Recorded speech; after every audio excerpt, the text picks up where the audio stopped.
আমি বললাম, তুমি বলে দাও না ছেলেটাকে। তাহলে মেয়েকে বিয়ে করতে গেলে ছেলের নিজস্ব বাড়ি চাই, মনের মতো চাকরি চাই, মাইনে চাই। আর প্রপোজ বা প্রেম করতে গেলে ছেলেদের কেন আগে বলতে হবে? মেয়েরাও তো বলতে পারে। সেই দিন ওকে বাইক করে ওর বাড়িতে ছেড়ে দিয়ে এলাম। ও বলতো হঠাৎ করে ব্রেক কষবে না, যাতে মেয়েটা কাছে এসে চিপকে যায়।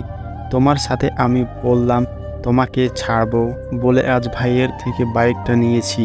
তবে ব্রেক কষে কিভাবে বাইক থামানো যায় সেটা আমার ঠিক মতো জানা নাই। ও হাসলো, বলল, নিজে একটা বাইক কিনে নাও, তাহলে মাঝে মাঝে ঘুরতে নিয়ে যাবে আমায়। ব্রেক কষবে যত খুশি, কিন্তু আমি যদি তোমার সঙ্গেও একবার চিপকাই তাহলে চুইংগাম মতো চিপকাবো।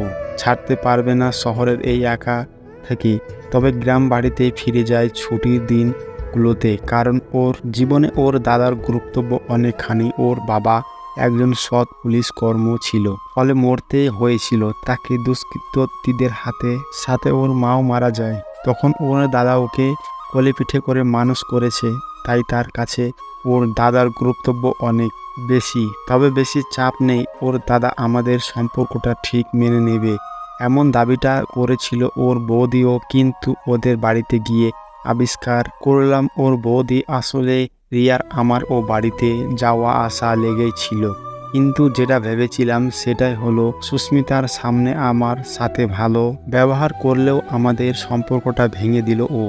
ওর দাদা আমাদের সম্পর্কটা মেনে নিল না কোনো কারণেই। তবে আমিও সম্পর্কটা রাখতে চাইছিলাম না, কারণ আমি সুস্মিতার বিশ্বাস ভঙ্গ করে ফেলেছি। তখন রিয়ার সাথে হঠাৎ করে একদিন খনিখণ্ড হয়ে পড়েছিলাম, আর তাই জন্য ও সম্পর্কটা থেকে বেরিয়ে আসতে চাইছিলাম। কিন্তু ওর মধ্যে একটি ঘটনা ঘটলো যেটা আমাকে চমকে দিল। সুজন বাবুকে কিছু মানুষ হুমকি দিতে এসে বাড়িতে ভাঙচুর করলো। সেই সুযোগে রিয়া সুজন বাবুকে খুন করলো।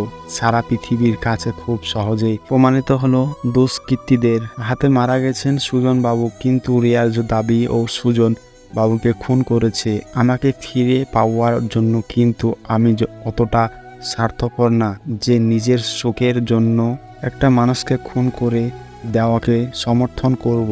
জানি হয়তো এই ঘটনা পুলিশকে জানালে আমি অপরাধী হিসাবে শাস্তি পাবো, কারণ আমি আবেগ ভেসে রিয়াকে অনেক কথাই বলেছি। তাছাড়া আইনের আর কাছে আমি ঠিক অপরাধী হিসাবে চিত্রিত হব। তাছাড়া মন থেকে আমি নিজেকে অপরাধী ভাবছি বলে সুস্মিতাকে সব কিছু বলে থানায় এসে বসে আছি ঘন্টা খানেক ধরে। কিন্তু সন্ধ্যাও হতে চলল, সুস্মিতা এলো না। আমি বাধ্য হয়ে ফোন করলাম। ও বলল, তুমি চলে যাও বাড়িতে। আমি কি করব ভেবে পাচ্ছি না। একজন অপরাধীকে শাস্তি দিতে গিয়ে দাদার সম্মানটা নষ্ট করতে চাইছি না। তুমি রিয়ার জীবনে না ফিরে এলে ও অনেক বেশি শাস্তি পাবে, কারণ আমরা ওকে খুব ভালোবাসতাম।